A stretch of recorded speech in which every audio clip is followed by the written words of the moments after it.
ሰላም ጤና ይስጥልን ውድ የመረጃ ዩቲዩብ ገጽ ተከታዮችና አድማጮች እንደምን አላችሁ? ለዕለቱ የተመራረጡትን አርዕስተ ዜና ወደ እናንተ ይዘን ቀርበናል። የአሜሪካው ፕሬዝዳንት ትራምፕ ኢራን የኒውክሌር መሳሪያ ሳትሰራ አትቀርም ሲሉ ተናገሩ። በዚህም ጉዳይ ዓለምን ድንጋጤ ውስጥ አስገብቷል። በዜና ጥንቅራችን አካተነዋል። ቆይታችሁ የምትሰሙት ይሆናል። እስራኤል ከአሜሪካ ወታደራዊ እርዳታ ጥገኝነት ለመቀነስ የራሷን ድብቅ ተዋጊ ጀቶችና ድሮን ለማምረት ማቀዷ ተዘግቧል። በዚህም ጉዳይ በዜና ጥንቅራችን አካተነዋል። ቆይታችሁ ተሰሙታላችሁ። ትራምፕ የኢራን ከፍተኛ ስጋት ያለው አካሄድ የዋሽንግተን እቅድ አልባ ሲያጋለጥ ቁጥጥር አጡ። ትራምፕ ትናንት በጆርዳን በተካሄደ ያልተጠበቀ የኢራን ጥቃት ያጸፋ ምላሽ ኢራን እየመቱ መሆኑን ዜና ሲሰማ ዜቶ የኢራን ጥቃት ሊኖረው የሚችለው አመክንዮ ኢራን ትራምፕ አጸፋ ምላሽ ይሰጣሉ ብላ ለምን እንደጠበቀችና ከዛ ሳይገቱ ቀርቶ የሚለው የሚያብራራ ጽሑፍ አሳትሟል። በዜና ጥንቅራችን አካተነዋል። ቆይታችሁ ተሰሙታላችሁ።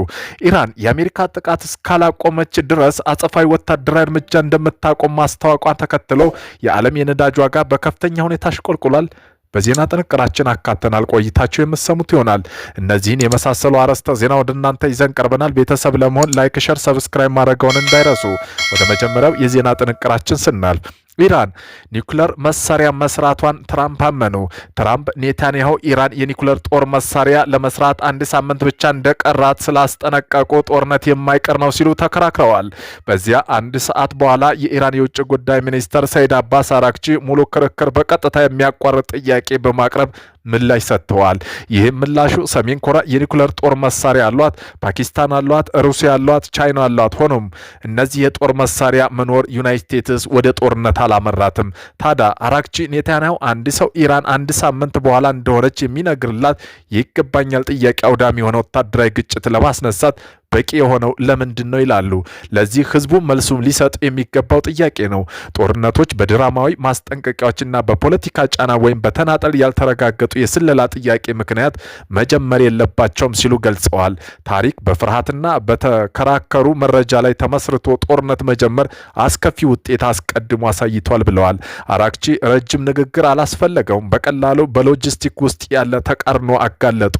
ፖለቲካ ምንም ይሁን ምንም ያ ላና ስትራቴጂካዊና ኃይለኛ ምላሽ ነበር ሲሉ ብዙዎቹ ሚዲያ እየተቀባበሉት ንግግር እያደረጉበት ነው። የኢራን ከፍተኛ ስጋት ያለውን አካሄድ የዋሽንግተንን እቅድ አልባነት ሲያጋለጡ ቁጥጥር አጡ።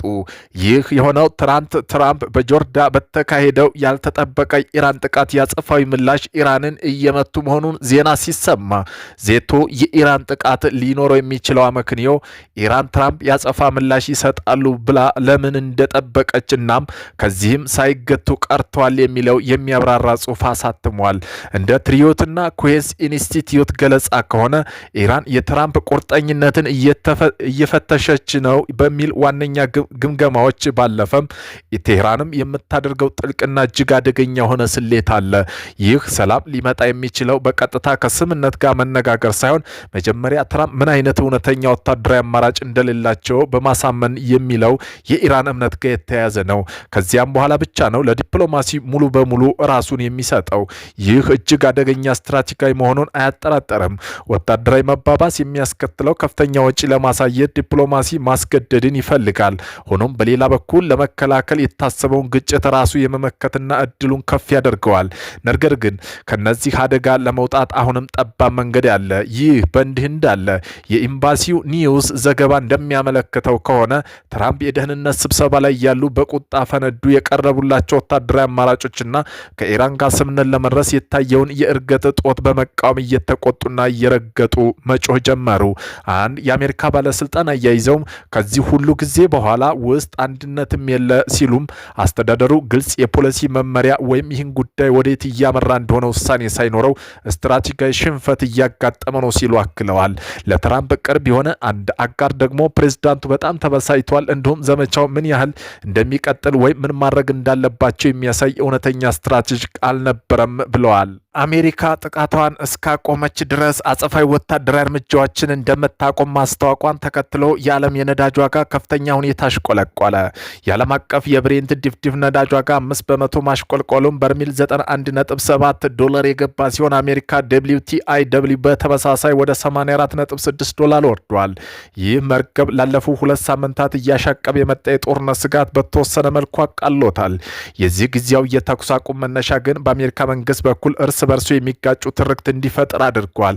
የተባበሩት መንግስታት ድርጅት የአሜሪካ አምባሳደር ማይክ ዊልቴዝ ፕሬዚዳንት ትራምፕ ጥቃቱን ያቆሙት ለዲፕሎማሲ ጥረት እድል ለመስጠት ነው ሲሉ ለፎክስ ኒውስ ተናግረው ነበር። ይሁን እንጂ የሮይተርስና የውስጥ አዋቂዎች መረጃ እንደሚያሳየው ዋሽንግተን ይህ ውሳኔ ያሳለፈችው የጦር ኃይሉ ሊመታቸው የሚችሉ ኢላማ በማለቃቸውና አሜሪካ የመሳሪያ ክምችት እየተመናመነው በሚል ጠንካራ ማስጠንቀቂያ ከአማካሪዎቻቸው በመቅረቡ ነው። በሌላ በኩል ኢራን ጥቃቱን የሚለውም መርህና አጥብቃ ይዛለች። አሜሪካ ካቆመች እኛም እናቆማለን የሚለው መልእክቱ የተኩስ አቁም የተመሰረተው ዲፕሎማሲ ስምነት ሳይሆን በጊዜያዊ የኃይል ሚዛን መፈተሽ መሆኑን ያሳያል። ይህ የጂኦፖለቲካ ውጥረት ማብረድ ለዓለም ኢኮኖሚ ላይ የፈጠረው ቅጽበታዊ ፎይታ አለ። የኤችቢ ስትራቴጂክና ጀሩል ናሩል እንዳስገነዘቡ ከሆነ የነዳጅ ዋጋ መናር አሜሪካ ማዕከላዊ ባንክ የገንዘብ ፖሊሲ ይብለጥ እንዲያጠብ ያስገድደዋል የሚል ስጋት አሁን ላይ አራግቦታል። ሆኖም ግን የሁለቱ ሀገራት ሰላም በስስ ገመድ ላይ የተንጠለጠለ በማንኛውም ጊዜ ሊቀሰቀስ የሚችል በመሆኑ የነዳጅ ገበያም ሆነ ዓለም ኢኮኖሚ አሁንም ከስጋት ቀጠና አልወጡም። እስራኤል ከአሜሪካ ወታደራዊ እርዳታ ጥገኝነት ለመቀነስ የራሷን ድብቅ ተዋጊ ጀቶችና ድሮኖች ለማምረት ማቀዷ ተዘገበ። እስራኤል ከአሜሪካ የሚደረግላት ወታደራዊ እርዳታ ላይ ያላትን ጥገኝነት ለመቀነስ የሚቀጥሉት 10 ዓመታት ውስጥ የራሷ ድብቅ ተዋጊ ጄት ስቴል ፋይተር ኤርክራፍትና በራሳቸው የሚሰሩ የውጊያ አውሮፕላኖች ለማምረት አቅዳለች። የ10 ዓመቱ ስትራቴጂካዊ እቅድ ከፍተኛ የእስራኤል ባለስልጣን ጀሩሳሌም ፖስት እንደገለጹ ከሆነ ዓላማው በውጭ ሀገራት የአቅርቦት መቋረጥ ቢከሰት እንኳ የሀገሪቱ የውጊያ ዝግጁነት ማረጋገጥ ነው የሚል ነው።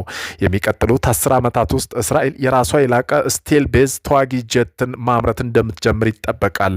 አርቲፊሻል ኢንተለጀንስ እና ትብብር ውጊያ አውሮፕላኖች ሲሲኤ በሰው ከሚመሩ ተዋጊ ጀቶች ጎን ለጎን የሚሰሩና የሰው ሰራሽ አስተውሎት ወይም አርቲፊሻል ኢንተለጀንስ ቴክኖሎጂ የሚጠቀሙ ሰው አልባ የውጊያ ድሮኖች ይዘጋጃሉ። እነዚህ ድሮኖች ለስለላ፣ ለኤሌክትሮኒክስ ውጊያና ከፍተኛ ስጋት ባለባቸው ተልእኮች ላይ ሰዎች በመተካት አደጋ ለመቀነስ ያገለግላሉ። የሀገር ውስጥ ምርት ማሳደግ እስራኤል ቀደም ሲል በይበልጥ በሚሳኤል በመርፍና በሳይበር በስለላ ድሮኖች ላይ ትኩረት አድርጋ የነበረ ቢሆንም አሁን ግን የውጊያ ጀቶችን በሀገር ውስጥ በሰፊው ማምረት ቀዳሚ ዓላማው አድርጋለች።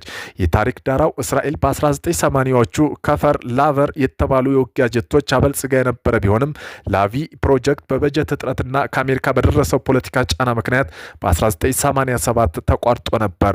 ሆኖም አሁን ላይ ያለው የራሱ ወታደራዊ ምርት በሀገር ውስጥ ማሳደግ አስፈላጊ ሆኖ መሆኑን ባለስልጣኑ ገልጸዋል።